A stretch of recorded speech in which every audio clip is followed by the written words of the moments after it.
Alright, starting the second Thinkaloud, this time we're reading, and it's about Helen Keller. I honestly don't know that much about Helen Keller's life. Before even starting to read, I know obviously she was blind and deaf, but somehow learned how to communicate. I think it was on like drawing on your hand or something like that, but that's really the extent of my knowledge about her life. So I'm excited to learn something. Let's see. The day language came into my life. So I didn't actually know that she became blind and deaf. She was actually born with hearing and sight. So that obviously is going to have some kind of effect, I guess, on how she does things. So she had a disease at the age of 18 months, which is not what I thought. So when she was 7 years old, her family engaged a tutor. So she didn't have any kind of exposure until she was 7. And to communicate after graduating with honors, she spent most of her life helping the blind. So I guess college, was Braille invented by then? I'm actually going to pause and Google that real quick. Was Braille invented? Because Braille, when did Braille become a thing? In like 1824. Okay. 1820s, something like that. So then Keller, okay, Braille existed when Helen Keller was alive. So that's probably how she got through college. Anyway, autobiography, in which the language came into my life, and then it became a movie. Never seen the movie. And then it became a play, which was also made into a movie. Oh my gosh. Okay. For Helen Keller, acquiring language was indispensable key to discovering her own humanity. It makes sense because a lot of people consider their humanity like through their memories, which is acquired through sensory input, which she had very little of. Limited to immediate sensory responses. There's a feeling of the sun on her face. Her world enlargement became possible for her to relate to other people. To become aware of the formidable difficulties Keller experienced, think of how you would describe music to someone who is deaf or colors to someone who is blind. I know that's always sort of the common thing when you're talking about people with sensory disabilities. Especially since I'm really into music, so I feel like it would be so hard to describe music to someone who can't physically sense it. Of course, there's like, you can feel the bass and feel the vibrations and all that, but it's not the same. I remember watching a video online about a sign language interpreter who actually created a way to interpret music through sign language. You should try to look up the video. I don't remember specifics about it, but she used body expression and ASL in a way. I don't remember if it was actually like ASL, but she used gesture in her hands to sort of express the feeling of the music. Because, you know, of course you can translate the words of a song, but with an orchestral piece, there's emotions, I think, is the main trying to communicate through music there. So that's a cool thing that we could try to look up, is this woman who uses gesture or some kind of sign language to describe music to deaf people. And color to the blind, I remember actually in a movie one time someone trying to use temperature to describe color to a blind person. Like they put something really hot in their hand and they were like, feel that? That's red. I'm not sure how valid that is, but I remember seeing that as an example in a movie. Anyway, I feel like all of this is going to be me reading one sentence and then just having a tangent for like 5 minutes. But we'll see. So the most important day I remember in all my life is the one on which my teacher came to me. Filled with wonder when I considered the immeasurable contrast between the two lives which it connects. March 3rd, 1887, 3 months before I was 7 years old. So it sounds like she didn't have any kind of exposure to language before 7. Which isn't what we consider the critical period, but still pretty severe. In the afternoon, I stood on the porch dumb, expectant, vaguely from my mother's signs and from the hurrying to and fro in the house. Something unusual. So I went to the door and waited on the steps. Afternoon sun penetrated the mass of honeysuckle. Wow. So, yeah, I guess this girl went through college. She's a very creative writer for someone who didn't get language until she was 7 years old. My upturned face. My fingers lingered almost unconsciously on the familiar leaves and blossoms. So, yeah, I guess she really did live through touch, really. The only major sense that she had, besides taste. But you can't just lick things. Familiar leaves and blossoms which had just come forth to greet the sweet southern spring. It's very poetic. Did not know what the future held. Anger and bitterness had preyed upon me continuously for weeks. Yeah, I believe that. I do remember reading about how, like, she could be really temperamental, especially when she was learning how to communicate, because that has to be so frustrating. Just thinking about, like, how frustrating it is maybe if you're in a room with, like, a lot of really loud noise and not being able to hear what someone's trying to say to you, or someone trying to speak to you while you have your earbuds in or something like that. Just that can be frustrating. So not being able to hear or see in any capacity has to cause a lot of emotional distress, because the human brain wasn't built to cope with that. So that definitely had to cause a lot of emotional distress, especially for a young kid. So, continuing. Have you ever been at sea in a dense fog when it seemed as if a tangible white darkness shut you in? Great ship, tense and anguish. Groped her toward the shore with plummet. And you waited. Wow. That's a really oddly descriptive situation for someone who is blind and deaf. I was like that ship before my education began.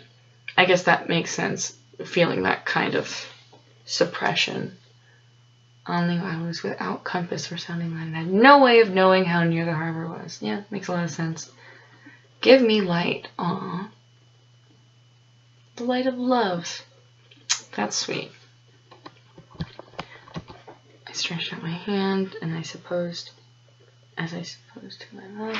Someone took it, and I was caught up and held close in the arms of her who had come to reveal all things to me, and more than all things else to love me. That's really sweet. Maybe she didn't get a lot of affection, or I don't know. I feel like you do really have to idolize someone who literally teaches you how to communicate. If it's just a one person, a regular child, everyone's teaching them how to communicate all at once. But when you've got one person to whom you can dedicate your learning to understand the world, that's a pretty high pedestal to be on. So I can imagine this woman is really up there in Helen Keller's world. The morning after my teacher came, she led me into her room and gave me a doll. Little blind children at the Perkins Institution had sent it on, and Laura Bridgman had dressed it, but I did not know this until afterward. Played with it a little. Miss Sullivan slowly spelled onto my hand the word doll. So I knew it was hand spelling. That was the thing. Interested in this finger play, I tried to imitate it. Of course, that's a very natural thing for a child to do when they sense something cool or hear something. In the case of a hearing person, they would immediately try to imitate it, so she's doing the same with finger spelling. Finally succeeded in making the letters correctly. I was flushed with childish pleasure and pride. Oh. Running downstairs to my mother, I held up my hand and made the letters for doll. I did not know that I was spelling a word, or even that words existed. Simply making my fingers go in monkey-like imitation. That's such a unique way of doing it, because it really is probably the only option for someone in her situation. And it's crazy how she didn't even understand what she was doing, but she understood that it was significant and that it was a really important first step, even as a child who had no understanding of language in any way. Just knowing that thing that she learned was such a huge first step that she was so excited. I learned to spell in this uncomprehending way a great many words. Pin, hat, cup, and a few verbs like sit, stand, and walk. So that makes sense. I feel like at first you would try to teach the most important and most used words in her life. My teacher had been with me several weeks before I understood that everything has a name. One day I was playing with my new doll, Miss Sullivan put my big rag doll into my lap. Also spelled doll, and tried to make me understand that doll applied to both. So we're talking about labels and like generalization here. So I have to imagine that Helen Keller probably overgeneralized, or maybe undergeneralized, just like hearing and speaking children do. We had a tussle over the words mug and water. Tried to impress it upon me that mug is mug and water is water. It's such a hard thing to explain that. Even Helen Keller's having a hard time explaining, mug is mug and water is water. To someone who understands language, you're like, duh. But to someone who's never had that kind of experience before, it's like a totally new experience. I persisted in confounding the two. Makes sense.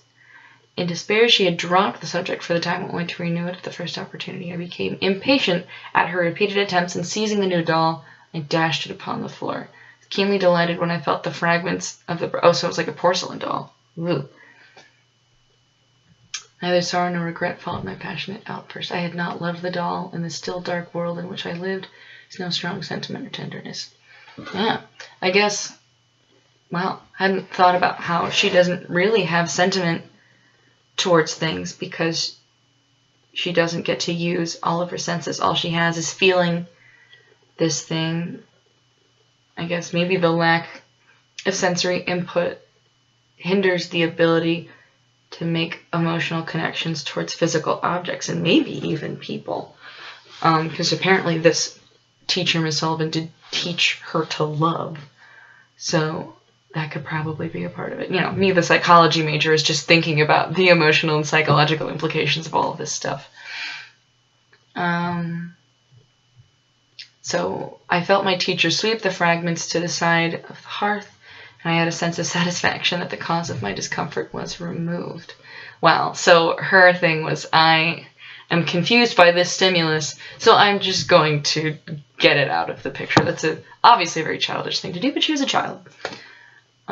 She brought me my hat, and I knew I was going out into the warm sunshine. So that was kind of reinforcing. If a wordless sensation may be called a thought, made me hop and skip with pleasure. That's great. So, I mean, if I was Miss Sullivan, I wouldn't have rewarded Helen with sunlight after breaking a porcelain doll, but that's beside the point. We walked down the path to the well house, attracted by the fragrance of the honeysuckle with which it was covered. Someone was drawing water, and my teacher placed my hand under the spout. As the cool stream gushed over one hand, she spelled into the other where water first slowly, then rapidly. Stood still, my whole attention fixed upon the motions of her fingers. Suddenly I felt a misty consciousness as of something forgotten, a thrill of returning thought, and somehow the mystery language was revealed to me. So really, yeah, everything is dependent on the sense of touch and that kind of sensory input. And trying to put together the abstract scribbles that were going onto her hand and the actual physical sensations on her other hand must have taken a lot of cognitive effort, especially for a young child. That's why this whole endeavor is so impressive. So the living world awakened my soul, gave it light, hope, joy, set it free. There were barriers still. Obviously, she had so far to go. But I guess making that connection was probably the next really big step. Adding meaning to the arbitrary scribbles on the hand was a big thing. The living word awakened, blah, blah, blah. I left the well house eager to learn. So that's reinforcing, where once you actually understand a concept, you want to get more. Everything had a name, and each name gave birth to a new thought. So this is sort of giving to the idea that language influences thought. I can't remember the name of that specific theory, or it was just, I think it was just like language dominant, or something like that. Sorry, I don't remember. But from Helen Keller's perspective, the learning of names and language is what gave her the ability to have thought. That's what I'm reading here anyway. That's what it says on the page. That's how I'm interpreting it. As we returned to the house, every object which I touched seemed to quiver with life. That was because I saw everything with a strange new sight that had come to me. Oh, she's using the word sight. It's really interesting, you know, as someone who has no sight from the traditional definition. That must have been a very careful choice of words. That's what I'm guessing. She used that word very purposefully. On entering the door, I remembered the doll I had broken. I felt my way to the hearth and picked up the pieces. I tried vainly to put them together. Then my eyes filled with tears. Oh, I realized what I had done, and for the first time I felt repentance and sorrow. Wow.